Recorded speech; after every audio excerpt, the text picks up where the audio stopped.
back, new hairstyle. Happy Friday, everybody. It is time. Halloween franchise talk once again. This time we are talking about the Thorn trilogy. What is the one reason why I watched these? And then what are some of the things I didn't like about the Thorn trilogy? And right off the bat, it started out great with Halloween 4, The Return of Michael Myers. Great story. I think 5 was just as good. Some fans out there did not like 5. They complain about, it came right after the 4th one, which it was a year later. I mean, what would be the issue with that? I have no issue with that because Scream 1, Scream 2 were back to back, 96, 97, and Scream 4 or Scream 5 and Scream 6 were a year apart. So really, I don't know. I mean, it's some people just criticize Halloween 5, but the main reason why I'd watch the Thorn trilogy, it is not my favorite. They're not my favorite ones in the Halloween franchise, but the main reason why I'd watch them is because of the legendary Donald Pleasence.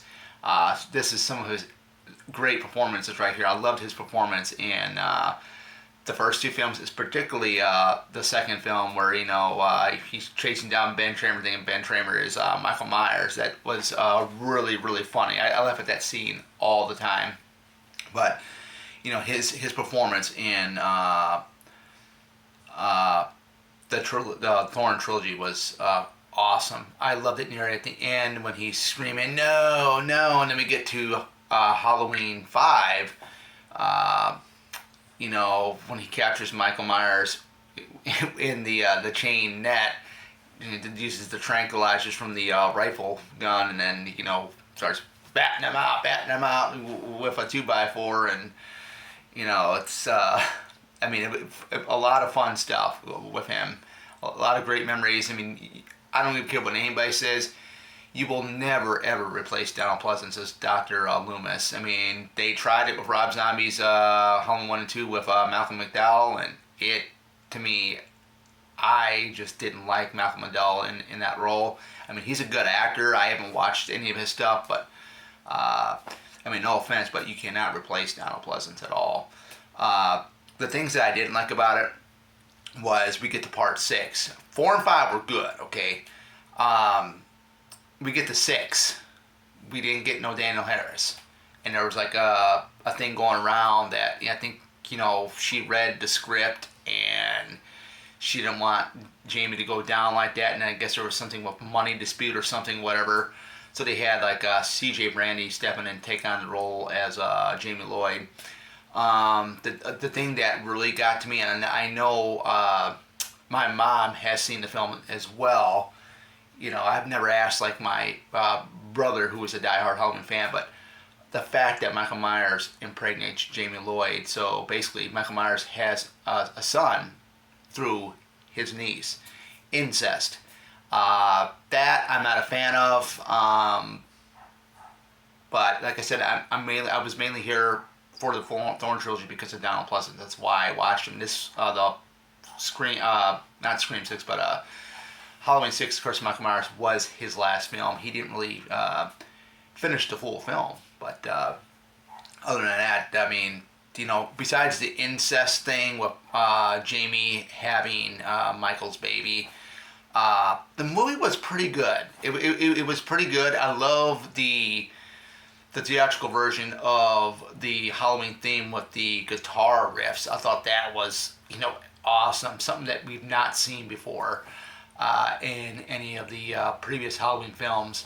But, it is what it is. I don't want to knock down Daniel Farron's for Halloween 6, but that was the only thing I had an issue with Halloween 6 was the whole Michael and Jamie having a kid, uncle and niece having a kid, incest. That's the thing I did not like about it.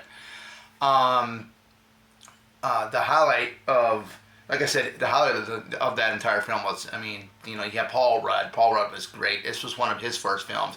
Ant-Man, of course. It's what we call Ant-Man is in the film. This was I think his debut film. But He was great. That was another thing I liked. I did like about Halloween, the Curse of Michael Myers. Besides Donald Pleasance, but yeah, I love Michael as what he was in Halloween, the original Halloween 1, Halloween 2, H2O, and Resurrection. Um, you didn't need a cult.